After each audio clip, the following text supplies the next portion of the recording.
যে আপা, এই আপা আমাদেরকে গণভবনে আমাদেরকে ঢাকায় অফার করতো, আমাদেরকে তুলে নিয়ে গিয়ে অফার করতো যে বিদেশে আমাদেরকে সেটেল করে দিবে, আমাদের যা লাগবে তাই দিবে, আমাদের পরিবারকে সেটেল করে দিবে।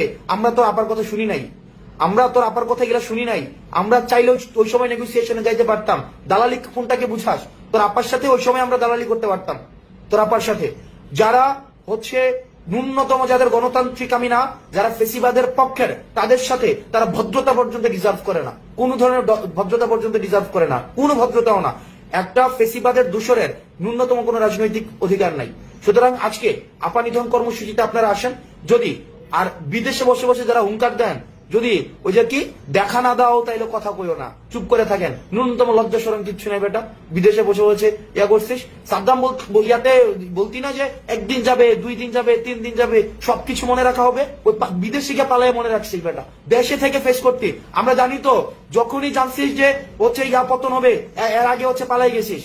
তোরা তো আন্দোলন ফিক্স করতে পুলিশের সাথে সমঝোতা করে, পুলিশকে আগে ফোন দিয়ে সমঝোতা করতে যে আন্দোলন পুলিশ কোন জায়গায় থাকবে, তোরা কোন জায়গায় থাকবে। আমরা এগুলো জানি না, আমরা এগুলো পরে আমরা প্রত্যেকটা পোর্টফোলিও আমরা বের করেছি যে আন্দোলন আওয়ামী লীগের সময় যে আন্দোলন হতো, ওরা পুলিশের সাথে বসে বসে আন্দোলনের গতিপথ নির্ধারণ করতো।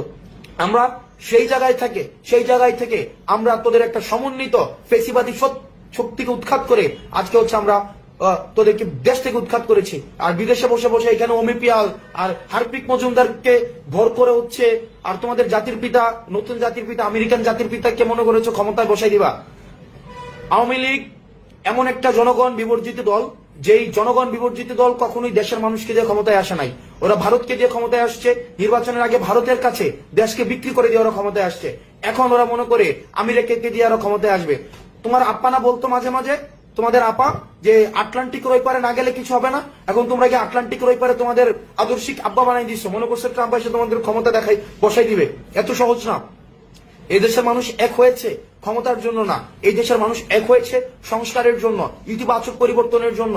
যে গুম, খুন, হত্যা, নিপীড়ন, নির্যাতন এত বছর ধরে চলেছিল, সেগুলোর উৎখাতের জন্য এই দেশের মানুষ আন্দোলন করেছিল।